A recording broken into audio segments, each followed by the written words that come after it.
जहांगीरपुरी हिंसा मामले में घायल पुलिसकर्मी ने बताई आंखों देखी। इस तरीके से फैला दंगा, पुलिसकर्मियों ने किस तरीके से दोनों समुदाय के लोगों को समझाने की कोशिश की और अचानक दंगाइयों की तरफ से चलाई गई गोलियों का हुए शिकार। इस हमले में 8 पुलिसकर्मियों को आई चोटें। घायल पुलिसकर्मी से मिलने और उनका हालचाल जानने के लिए घर पहुंचे दिल्ली पुलिस कमिश्नर। जहांगीरपुरी हिंसा मामले में 8 पुलिसकर्मी सहित 9 लोग घायल हुए। इसमें से एक पुलिसकर्मी मदन लाल भी, जिनके हाथ में दंगाइयों की तरफ से चलाई गई गोली लगी और वह गंभीर रूप से घायल हो गए। मदन लाल को साथी पुलिसकर्मियों द्वारा अस्पताल ले जाया गया, उनका इलाज हुआ और उन्हें आराम करने की हिदायत दी गई। कैसे पूरी हिंसा हुई, पुलिसकर्मियों का क्या रोल रहा, किस तरीके से विवाद अचानक हिंसक रूप ले गया। मदन लाल, जो उस समय मौके पर मौजूद थे और घायल भी हुए, उन्होंने बताया कि हनुमान जन्मोत्सव के दिन शोभा यात्रा निकाली जा रही थी। जैसे ही ये शोभा यात्रा जहांगीरपुरी कुशल सिनेमा के आगे बनी हुई मस्जिद के पास पहुंची, अचानक से कुछ लोगों ने पथराव कर दिया। पुलिसकर्मियों ने उस वक्त तो दोनों समुदाय के लोगों को समझा बुझाकर अलग अलग कर दिया और शोभा यात्रा आगे निकल गई। लेकिन कुछ ही मिनटों बाद सी ब्लॉक जहांगीरपुरी की तरफ से सैकड़ों की संख्या में भीड़ हथियार लेकर आई और जमकर उपद्रव मचाया और देखते ही देखते हिंसक रूप ले लिया। हिंसा के दौरान जमकर पत्थरबाजी हुई, आगजनी हुई और गोलियां भी चलाई गई। दंगाइयों की गोली का शिकार दिल्ली पुलिस के जवान मदन लाल हो गए और उनके हाथ में गोली लगी। इसके बाद वह लहूलुहान होकर जमीन पर गिर पड़े। दोनों ही समुदाय के लोगों की तरफ से उनकी कोई सहायता नहीं की गई और कुछ पुलिसकर्मी साथियों ने ही उन्हें आनन फानन में अस्पताल पहुंचाया और अब फिलहाल वह ठीक है और खतरे से बाहर है और बातचीत भी कर रहे हैं।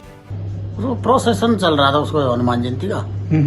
उसमें पहले तो 2 प्रोसेसन शांति से हो गए थे, फिर जो तीसरा था ये जो इसमें मस्जिद के सामने आके पथरा हो गया था। उसके बाद फिर उनको कंट्रोल कर दिया था, दोनों अलग अलग कर दिए थे दोनों पार्टियां।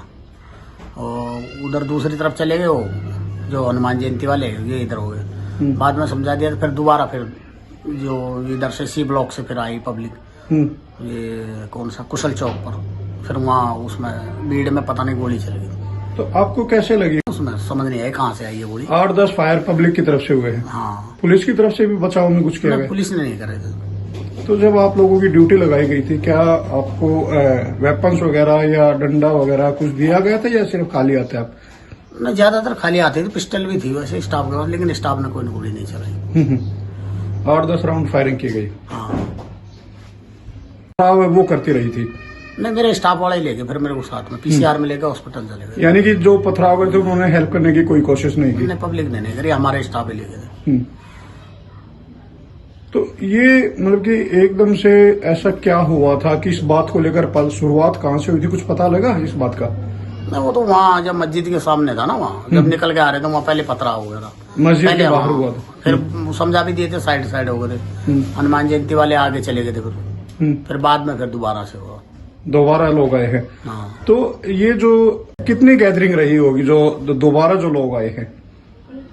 करीब 1000 आदमी हो गए, क्योंकि गिनती में तो थे नहीं, वहाँ तो बहुत ज्यादा है। और स्टाफ कितना था अपना?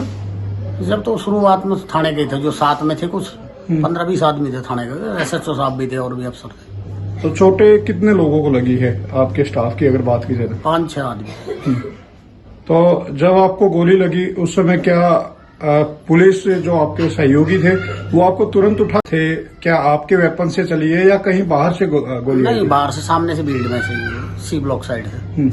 तो क्या पूरा प्लानिंग करके ये लोग कर रहे थे कि पब्लिक को ज्यादा से ज्यादा नुकसान किया जाए या पुलिस को भी नुकसान किया जाए? ये प्री प्लानिंग थी इन लोगों की?